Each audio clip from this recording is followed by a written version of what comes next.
Thomas dan pergi ke dunia baru, persiapan untuk petualangan baru. Thomas dan teman-temannya merasa semangat dengan petualangan baru yang menanti mereka. Mereka mulai mempersiapkan segala sesuatu yang diperlukan untuk perjalanan mereka ke dunia baru yang belum pernah mereka jelajahi sebelumnya. Mereka memeriksa mesin mereka, mengisi bahan bakar, dan memastikan semuanya dalam kondisi yang baik. Mereka juga berdiskusi tentang rencana perjalanan mereka dan destinasi yang ingin mereka kunjungi.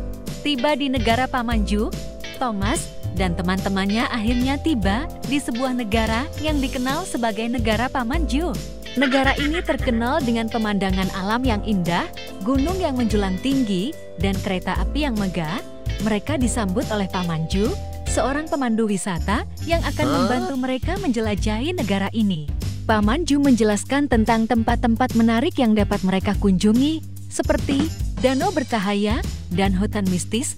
Petualangan di danau bercahaya, Thomas dan teman-temannya memutuskan untuk mengunjungi danau bercahaya terlebih dahulu. Danau ini terkenal karena cahaya yang memancar dari airnya saat malam hari menciptakan pemandangan yang luar biasa. Mereka melakukan perjalanan ke danau dengan penuh semangat, menikmati pemandangan sepanjang jalan. Ketika mereka tiba di danau bercahaya, mereka terpesona oleh keindahannya yang memukau, keajaiban hutan mistis. Setelah mengunjungi danau bercahaya, Thomas dan teman-temannya melanjutkan perjalanan mereka ke hutan mistis. Hutan ini dikenal karena suasana misteriusnya dan pohon-pohon yang rimbun. Mereka menjelajahi hutan dengan hati-hati, memasuki lorong-lorong yang tertutup pepohonan yang tinggi.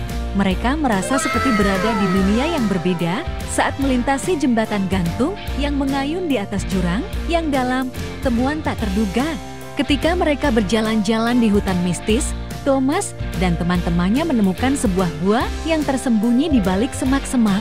Mereka memutuskan untuk menjelajahi gua tersebut dan melihat apa yang ada di dalamnya. Di dalam gua, mereka menemukan harta karun kuno yang tersembunyi. Harta karun tersebut terdiri dari artefak berharga dan koin emas yang berkilauan. Keputusan sulit. Setelah menemukan harta karun, Thomas dan teman-temannya dihadapkan pada keputusan sulit.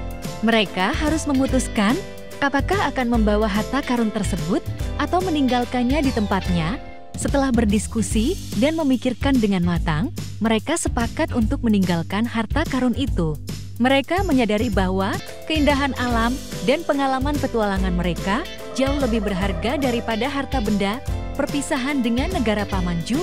Setelah petualangan yang menarik di negara Pamanju, saatnya bagi Thomas dan teman-temannya untuk kembali ke Sodor. Mereka berterima kasih kepada Pamanju atas bantuan dan petualangan yang tak terlupakan. Pamanju berjanji bahwa pintu selalu terbuka bagi mereka jika mereka ingin kembali mengunjungi negara Pamanju. Mereka berpelukan dan berjanji untuk bertemu lagi di masa depan. Kembali ke Sodor dengan hati yang penuh dengan kenangan indah, Thomas dan teman-temannya kembali ke Sodor.